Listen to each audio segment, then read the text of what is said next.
대체 어떤 뇌구조이길래 이재명 정부의 제안을 덥석 물었는지 그저 정치적 야욕에 눈이 멀어 국민의 가슴에 대못질을 하는 것인지 묻고 싶습니다. 양다리죠. 정치 도 이상 용납하기 어렵다. 정치를 이렇게 하면요. 정치의 토양이 굉장히 오염될 거라고 생각합니다. 이런 것들은 그냥 뒤통수 치는 것 이상의 이하도 아무것도 아니고. 어제는 동지였다가 오늘은 건너편에 서 있는 삼선 정치인을 보았습니다. 이해운 후보자는 예정 발표와 동시에 이 같은 소신이 담긴 과거 SNS 글들을 모두 지웠습니다. 지운다고 진짜 지워질 것 같습니까? 청문회에서 묻겠습니다. 이재명 정부의 내각에 이해훈 전 국민의힘 의원이 발탁이 되면서 지금 정치권에서는 후폭풍이 거셉니다. 배신자, 변절자, 야욕, 양다리 뭐 이런 단어들이 난무하기 시작했는데요. 이해훈 후보자를 향한 국민의힘의 비판 갈수록 거세고 노골적으로 바뀌고 있습니다. 탄핵 찬반과 당 노선을 놓고 갈렸던 국민의힘. 모처럼 이번에는 또 단일 대우가 형성되고 있다는 평가도 나오고 있습니다. 국민의힘은 벌써부터 인사청문회 송곳 검증을 벼르고 있습니다. 국회 인사청문 과정이 결코 쉽지 않을 것이다. 이런 얘기가 나오고 있는데요. 원래 이런 말이 있습니다. 내 가장 가까운 사람이 나한테 등을 돌리면 가장 무섭고 치명타를 줄 수 있다는 말이 있잖아요.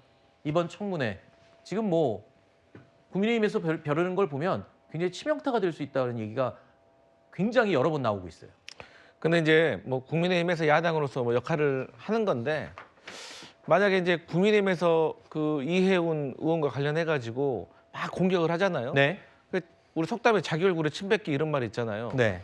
국민의힘에서 무려 5번이나 공천을 받은 사람이에요. 네. 그러면 본인들이 뭐 어떻게 지적을 뭘 할지 모르겠지만 그런 사람을 왜 5번이나 공천합니까? 그거 잘못된 거 아닙니까? 그리고 야당이 사실 지금 되게 상황이 좀 밀리다 보니까 속이 좀 좁은 것 같아요. 여유가 없는 것 같아요. 네. 그러니까 우리가 자기 편끼리만 모아놓고 무언가를 얘기를 하고 하는 거다고 좀 다른 진영 사람들도 같이 좀 불러가지고 얘기하는 거하고 누가 어떤 것이 더 좋은 겁니까? 네. 당연히 국민들이 보기에 민주당 사람들만 모아놓고 내각을 꾸리고 경제 정책을 만드는 것보다 아니 보수 정치 뭐 경제 잘한다면서요. 네. 그러니까 보수 정치 정당에서 경제적으로 능력이 있으신 분 저희가 모셔가지고 보수 정당의 경제 정책에 대해서도 한번 들어보자는데 그게 잘못됐다고 막 비판을 해요? 그거 맞는 거예요? 저는 친구가 잘 되니까 배 아파서 네. 막 이렇게 비판하는 거 아닌가? 속 좁은 거다. 속 좁은 거예요. 네. 아니 뭐 보수 농객, 뭐 종규제, 네. 뭐 조갑제, 그리고 뭐 김종인 전 비대위원장도 다들 잘했다고 칭찬하잖아요. 네. 그리고 지금 이해운 이 후보자 때문에 단일대우가 형성됐다? 저는 그래 보이지도 않아요. 왜냐? 장동혁 대표가 한 말을 보니까 갑자기 이해운 의원에 대해서 뭐가 잘못됐다 이런 말 하는 게 아니라 당성이 부족하다. 네. 이래서 해당에 의한 사람 처벌해도 좀 다른 얘기하는 것 같아요. 네. 그래서 저는 국민의힘이 조금 서운한 면도 있을 수 있겠지만 네. 조금 마음을 넓게 쓰고 시야를 좀 확장했으면 좋겠습니다. 네.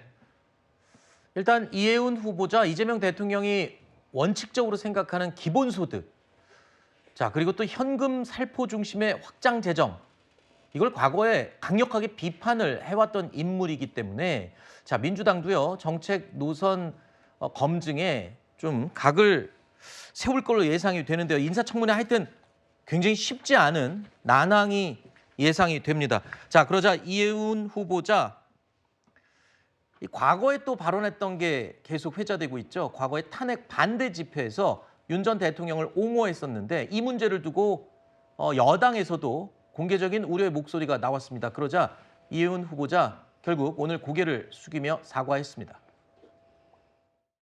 이해훈 기획예산처 장관 후보자 같은 경우는 과거에 용납할 수 없었던 내란이나 혹은 이런 부분에 대한 발언에 대해서는 본인이 직접 좀 더 충분히 소명해야 되고 그 부분에 있어서 단절의 의사를 좀 더 표명해야 되는 게 맞는 것이 아닌가. 충분히 자신의 실력을 검증받아야 하고 국민의 검증도 통과해야 된다.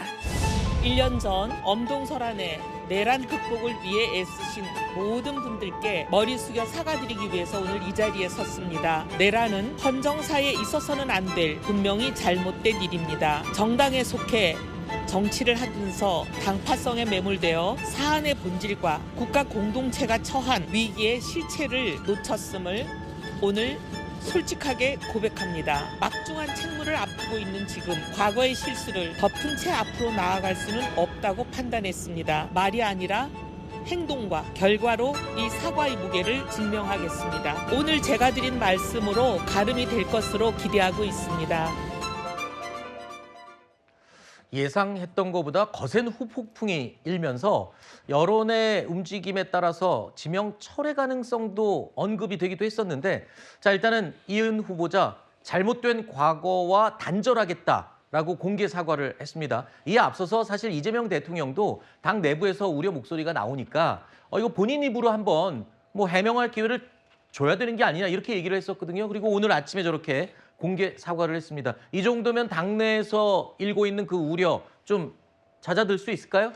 오늘 이제 본인 입으로 그렇게 이제 과거 내란 발언에 대해서 사과를 하긴 했지만 아마도 인사청문회 과정에서 다시 한번 국민들과 그리고 또 민주당 지지자들한테 한번 그 진심을 전달하는 이러한 좀 계기는 더 필요하다 이렇게 보여집니다. 네. 아무튼 저는 이번에 이해훈 후보자의 인선이 지금 당장은 이해훈 후보자의 뭐 과거 경력이나 진영이나 뭐 이념에 따라서 뭔가 이제 호불호가 있는데 인사청문회 과정에서 본인의 이 전문성, 특히 지금 민주당 정부에서는 확장 재정을 네. 이렇게 이제 좀 기조로 삼고 있는데 이해훈 후보자 같은 경우에는 사실은 그 반대거든요. 그런데 저는 오히려 이해훈 후보자가 가진 이 건전 재정 이 기조가 확장 재정을 추구하는 민주당 정부에 오히려 좀 동력이 될 수 있겠다 이런 생각을 가지고 있기 때문에 네. 이번 인사청문회에서 네. 본인이 가지고 있는 이념 관련된 부분도 잘 설명하고 네. 전문성을 조금 더 이야기한다면은 뭐 국회 통과는 그렇게 어렵지 않을 것이다 이렇게 전망합니다. 알겠습니다. 인사청문회 지켜보겠습니다. 다들 관심이 높아요 지금. 이해훈 장관 인사청문회.